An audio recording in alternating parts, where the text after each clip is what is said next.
Salam, hər vaxtınız xeyir olsun. Bu gün gözün necə işlədiyi haqqında danışmaq istəyirəm.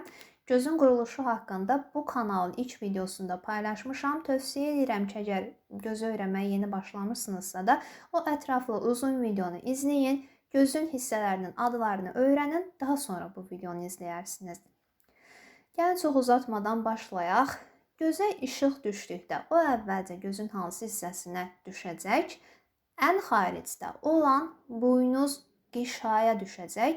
Buynuz qişa ən güclü şüa sındıran strukturdur. Oradan keçəcək gözün mərkəzində olan bəbəyə. Göz bəbəyi gözün mərkəzində olan bir dəlikdir. Göz bəbəyinin daralıb genəlmək xüsusiyyəti var. Göz bəbəyindən sonra bax burada yerləşən bəbəyə düşəcək işıq. Bəbəyin də yenə yastılaşmaq və qalınlaşmaq, formasını dəyişmək funksiyası var. Ən sonunda da işıq ötürüləcək torlu qişaya. Torlu qişada bizim reseptorlarımız yerləşir. Orada işıq sinir impulsuna çevrilir. Oradan görmə sinirləri çıxır. Görmə sinirlərinə ötürüləcək həmən sinir impulsu. Oradan orta beyin, daha sonra ara beyin və böyük beyin yarımkürələrinin görmə nahiyəsinə,ənsə payına ötürüləcək. Nəticədə bizim beynimizdə cismin bir şəkli əmələ gələcək. İndi mən sizə göstərmək istəyirəm göz bəbəyinin genişlənib daralmasını. Baxın, göz bəbəyi maksimum səviyyəsində böyüyüb. Burada da bu formada böyüyüb. Əgər böyüyübsə də, deməli bu zəif işıqdadır. Deyək ki, zəif işıqlandırılmış bir otaqdadır. Radial əzələlərin yığılması nəticəsində göz bəbəyi genişlənib.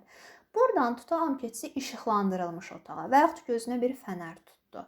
Bu zaman güclü işığın təsirindən dairəvi əzələlərin yığılması nəticəsində göz daralacaq. Baxın, göz bəbəyi daraldı. Bu formada göz bəbəyi daralır, genişlənir. Güclü işığın təsirindən dairəvi əzələlərin yığılması nəticəsində daralır, zəif işıqda radial əzələlərin yığılması nəticəsində genəlir. Bunun da səbəbi odur ki, gözümüzə güclü işıq düşdükdə gözümüzü işıqdan qorumaq üçün göz bəbəyi daralır. Zəif işıqda da daha yaxşı görə bilməyimiz üçün göz bəbəyi genəlir. Burada isə billur yerləşir.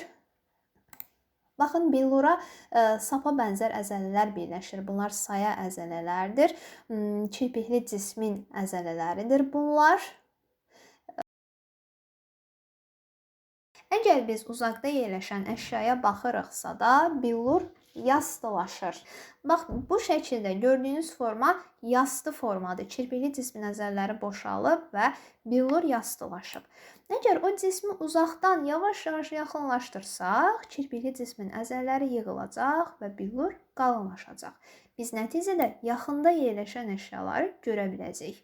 Yəni, billur bu şüalarını fokuslaşdırır və onu ötürür torlu qişaya. Nəticədə biz onu bu billurun sayəsində görə bilirik. Bax, bu formada. Əgər uzaqda yerləşən əşyaya baxırıqsa da yastılaşacaq, kirpikli cismin əzələləri boşalacaq.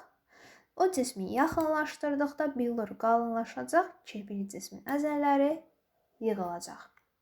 Gəlin indi gözün xəstəliklərinə baxaq, görmə problemlərinə baxaq. Birinci, yaxından görmə. Bilirsiniz ki, bu normal formasıdır.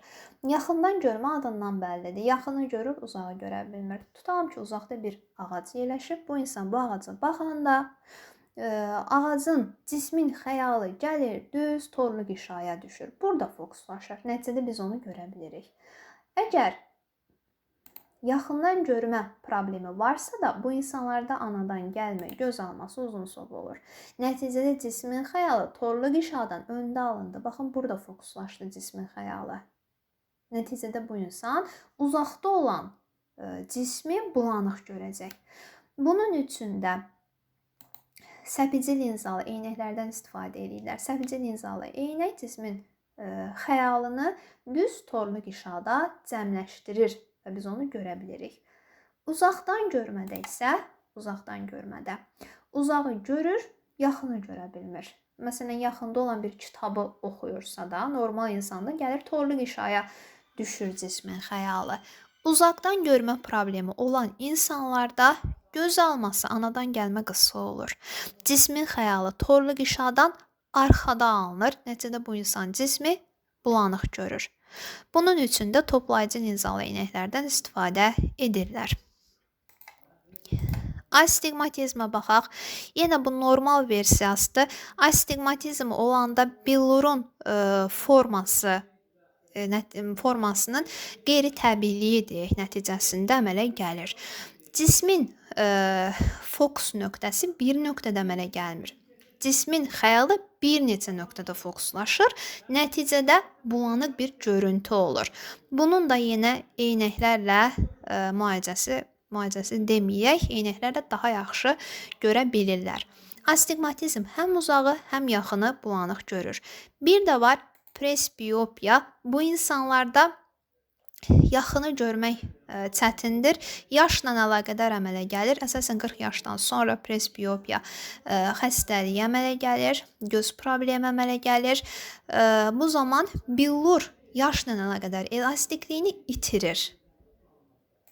Bu insanlarda cismin xəyalı torluq işadan arxada alınır. Nəticədə yaxını yaxşı görə bilmirlər. Yenə bunun da eynəklərlə müalicəsi var. Bu qədər videomuz qısadır. Ümid edirəm ki, gözün necə işlədiyini başa düşürsünüz izahımdan. Əgər faydalıdırsa da like atıb abunə olmağı unutmayın. Sağ olun.